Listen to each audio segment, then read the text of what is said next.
is setting up the site, and the site is what kind of differentiates Dreamweaver from a lot of the other programs, or at least it used to, in the sense that you can get right to a server through Dreamweaver and manage all of your files. So if you're working in Dreamweaver, you go to Site at the top here and choose New Site, and this is the window you come up with.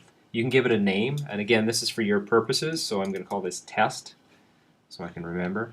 And I'm also going to find a folder where this site can end up. So this is really important in regards to file management. So I can browse for a folder.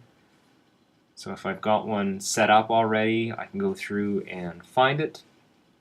I would suggest when you are working with a new site to create a new folder for that site. You can see that there is it's gone to unnamed site, but if I go to Documents and then create a new folder, I can call this Test, throw away. So I do. Nice.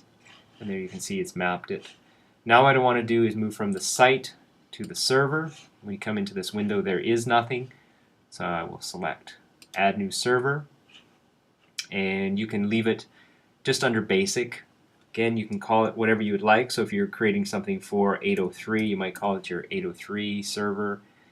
You change this from the regular FTP to SFTP, which is a Secure File Transfer Protocol or Transport Protocol.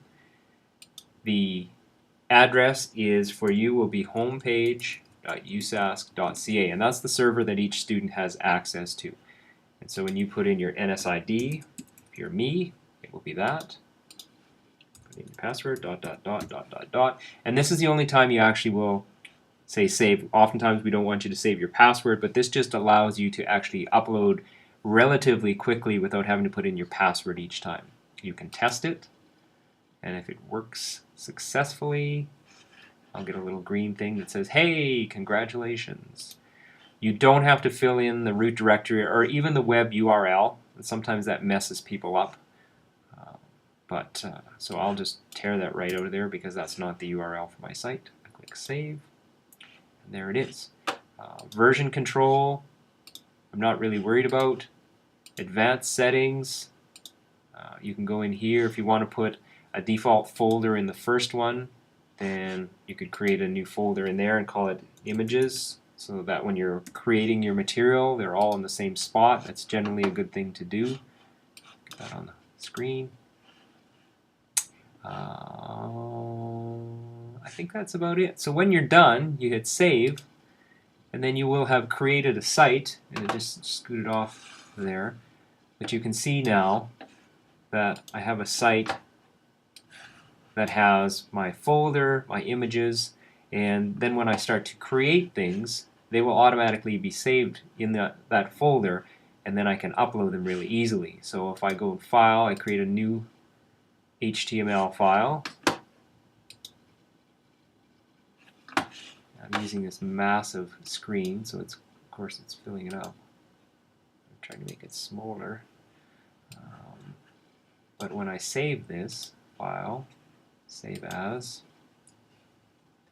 JTest, you notice it's going to go right into my folder automatically.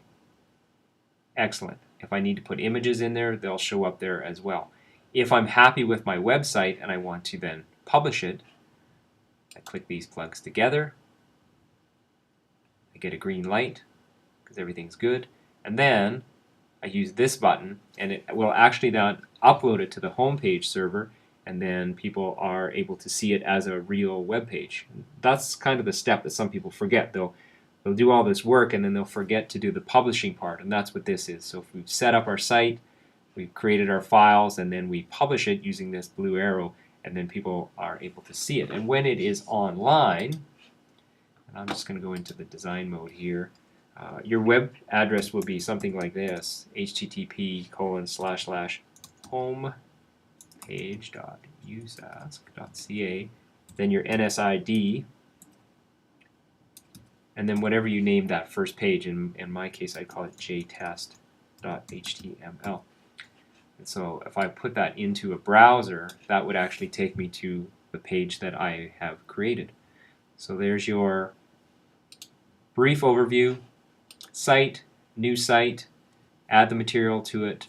When you're finished, publish it, and you will publish repeatedly when you're making a website, and then to see what it looks like, that would be the actual URL in this case. If you have another page with a different name, you would just simply shear off this at the end, and then you would put that other name .html at the end.